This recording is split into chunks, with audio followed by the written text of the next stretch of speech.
All right, next and final slate. And as I said earlier, we have some Friday night games currently in action. Looks like the Dodgers are ahead. Mets are ahead right now. Phil's out in Colorado up 1-0. So we have plenty of action there going on for Friday night. But we're going to take a look at Saturday's games. And we're going to begin with, looks like the Royals taking on the Yankees. That will be a 1:05 Eastern first pitch at Yankee Stadium. The Yankees open 260, total 8.5. Now, since this game opened up, we haven't seen a whole lot of movement on the total, but we've seen very significant movement with regard to the money line. And as a matter of fact, we're seeing a 50-cent fade of New York in the early going here, down to 210. So once again, the Yankees open 260, all the way down to minus 210. Total's 8.5. Now, 64% of the consensus is back on the Yankees. And at the moment, Kansas City is plus 185 on the money line. The Yankees minus 110 on the run line. Heath Fillmyer for the Royals. Masahiro Tanaka for the Yankees. Fillmyer comes in with a 9.00 ERA for the Royals. Tanaka is 1-1 with a 3.22 ERA for the Yankees. Now, if you like the Yankees in this spot here, just keep in mind they've dropped 6 out of their last 9. Their offense is producing just 3.8 runs per contest at home. That puts them at 25th in Major League Baseball in that category there. The Yankees also rank 27th in home hits per contest at just 6.8 on average. And they are striking out 9.42 times per contest at Yankee Stadium. Now, the Royals on their side of things, they rank 9th in runs allowed on the road at just 4.1. They also rank 9th in hits allowed on the road at 7.4. Now, total-wise, KC is 2-0. One more thing to add.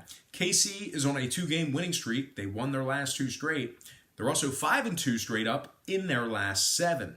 Now, total-wise, Kansas City is 5-1 to the under in their last 6. Yankees 5-0 to the under in their last 5. I'm going to lean toward the road dog in this matchup here. Give me Kansas City plus 1.5 and the under 8.5 runs.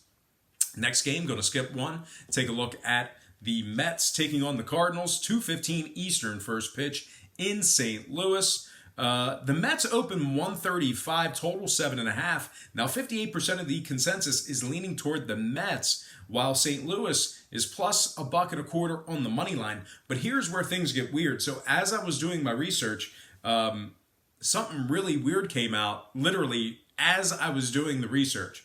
And it looks like Jacob deGrom, who's supposed to start on Saturday, he's out. He's on the injury list, and I think it is I don't even have many details when it comes to it, but it's an elbow or a shoulder or something like that. So if you guys know what happened, let me know in the comments section below. But this literally just happened right before I started recording. So Jacob deGrom looks like he is on the injured list. I don't know if they put him on the 10-day, 15-day. It's breaking news, and I don't know what's going on. So it looks like the Mets might have to go to Gesellman, but we don't know who they're going to throw out there. Now, what we do know about the Cards is Miles Mikolas will be making the start. He's coming in with a 6.00 ERA. Having said that, the St. Louis team, their opponents are scoring just 3.4 runs per contest against them. That's going to put St. Louis at 8th in Major League Baseball in that category there. They're also allowing just 7.2 hits per contest, which puts them 9th in that category. St. Louis is 7-3 straight up in their last 10, and they're perfect 4-0 straight up as the official home underdog. Look at that. Now, the Mets on the other side rank 23rd in runs allowed. They're also 28th in hits allowed. When it comes to the total, St. Louis is 5-2 to the over in their last 7. The Mets are 80% to the over in their last 5. I'm going to lean toward the home dog in this one. Give me St. Louis plus $1.15 in the over. 7.5 runs in that game. Next matchup, Diamondbacks, Cubs, 2 o'clock Eastern first pitch at Wrigley Field. The Cubbies open 135. No total in this game. Get used to that. A lot of times when these games are being played at Wrigley Field, you have the swirling winds, very unpredictable. So typically the total for Cubs games normally is released hours before first pitch. But anyway, Chicago opened 135. They got faded a little bit, nickel fade. They're now $1.30. 71% are leaning Arizona. And right now we have Zach Greinke probable on the bump for Arizona. Yu Darvish probable for the Cubbies. Now Zach Greinke is 2-1 with a 5.78 ERA for the Diamondbacks. Yu Darvish just 1-2 on the year with a 6.11 ERA for Chicago. Now, if you like Chicago in the spot here, really can't blame you. They're 5-1 straight up in their last 6. They've also successfully covered in 5 out of those 6 games. And of course, when I refer to covering the spread or ATS in baseball, I'm referring to the run line. So once again, Chicago covering 5 out of their last 6 run line plays. The Cubbies are also second in scoring. They're averaging 6 runs per contest. Now, Arizona on the other side, well, they're giving up a whole lot of runs. They're actually allowing 6.2 runs per contest. That is second to last in the MLB. They're also 25th in hits allowed at 9.5, and they're 28th in walks. I got to lean Cubbies minus 130, getting the job done in this one. I'm going to predict a final of 5-3 Chicago. All right, next game, we're going to skip a couple, and it is going to be, we're going to skip some more. Boston taking on the Rays, 6:10 Eastern first pitch in Tampa Bay. Now, the Rays open the betting as the $1.30 favorite, total at 8.5. Now, we're seeing movement upward on the money line and downward on the total. Tampa Bay is now minus 140. Totals 8 flat. So once again, the Rays open 130 up to minus 140. Total open 8.5 down to 8 flat. 67% are leaning Tampa Bay. And at the moment, Boston is plus 125 on the money line. Tampa Bay plus 130 on the run line, laying the 1.5. Now, Boston has Rick Porcello projected on the bump. Really struggling right now. Meanwhile, Tampa Bay has Charlie Morton, who's not struggling right now. Charlie Morton is 2-0 with a 2.18 ERA for Tampa Bay. Meanwhile, Rick Porcello 0-3 on the year with an 11.11 ERA for Boston. Now, if you like Boston in the spot here, this is going to be a tough one for you. Tampa Bay is allowing just 2 runs per contest at Tropicana Field. That puts them in first in that category there. Their defense is allowing just 6.5 hits per contest as well. They're 8-2 straight up in their last 10. Meanwhile, Boston has dropped 4 out of their last 5. And they're just 3-10 straight up away from home this year. I like the Rays minus 140 and the under 8.5 runs in that game. Next matchup, Washington taking on Miami. And that'll be a 6:10 Eastern first pitch in South Beach. The Nationals are minus 215, totals at 7. Scherzer for the Nats, Urania for the Marlins. Scherzer is 1-2 on the year with a 3.33 ERA. Urania is 0-3 with a 6.10 ERA. And I'll tell you what, I don't know how this Urania guy has a job. I think he's won maybe, 5 games in the past 3 years. He's unbelievable.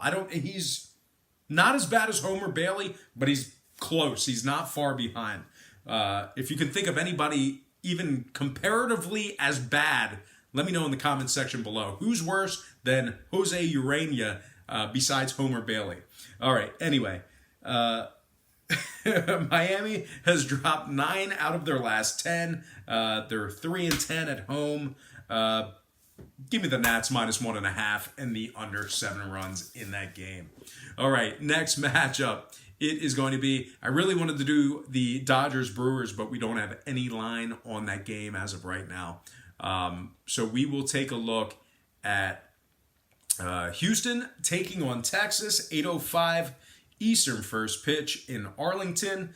Houston open 225, total at 10. We're seeing movement downward on the money line and the total, down to 220 and 9.5. So once again, the Astros open 225, down to minus 220. Total open 10, down to 9.5. 74% are leaning Houston, 58% shaded toward the under. Right now, the Rangers are plus 200 on the money line. Houston minus 135, laying the 1.5.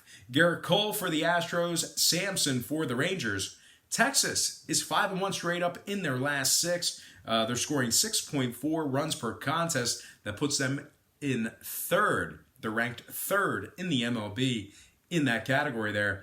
They're also 8-3 straight up at home and a perfect 3-0 in their third game without a day off. Very bizarre stat there. Now, Houston has dropped 2 out of their last 4 when Cole made the start. Their offense is putting up just 3.4 runs per contest on the road. That's 21st in Major League Baseball in that stat there. Now, Houston is 9-3 to the under away from home. Texas 2-1 to the under, taking on Houston this season. Give me the Rangers plus 1.5 and the under 9.5. Another underdog for me. All right. Next and final game for the show, it is going to be the Phillies taking on the Rockies. 8-10 Colorado. The Phillies open the betting as the $1.35 favorite, total at 10.5. Not a whole lot of movement on the total, but we did see a 10-cent fade of the Phillies on the money line down to $1.25. So once again, the Phils open 135 down to minus 125. Totals 10.5. 59% are leaning Colorado. Right now, the Rockies are plus 105 on the money line. Fighting Phils plus 115. That is not right. Colorado plus 105 on the money line. Philadelphia getting a very good price on the run line. Aaron Nola probable for the Phils. Sensatella probable for Colorado. Aaron Nola comes into tomorrow's matchup 1-0 with a 7.45 ERA. Antonio Sensatella, I don't know. Sensatella 1-0. Is he even Spanish? I don't know. It could be Italian, but Sensatella 1-0 with a 1.35 ERA, and that is what we do know. Very low ERA for him. Now, as good as he's been, Colorado has dropped 5 out of their last 6 at home, really struggling at Coors Field. They're also 2-7 straight up as the dog, and they're putting up just 3.4 runs per contest, which puts them 27th in the MLB in that category there. Colorado ranks 22nd in home hits, 25th in home strikeouts. Meanwhile, Philadelphia is 5th in scoring. Give me the Fightin' Phils minus $1.25 in the over 10.5 runs in that matchup there. All right, folks, that is going to do it for me. Before I get out of here, check me out at patreon.com/BrockPage. Link is in the description section below. I really hope you enjoy your weekend. Happy Friday to you. I'm so glad the weekend is here. As I always say, work sucks. It's the reason why I haven't been able to be with you the past couple weeks. Very sporadic with my uploading. I hate that. That doesn't sit right with me, but I got to work for a living. I'm not going to sit here and tell you that I gamble for a living, because I don't. I've donated a lot. But when I'm hot, I'm hot. We just stack it up. We just pressure. It's like the dice game. Pressure. Press it up. So anyway, thank you for watching. I really hope you enjoyed all this free information, this free content. And as always, don't forget to check me out at patreon.com/BrockPage.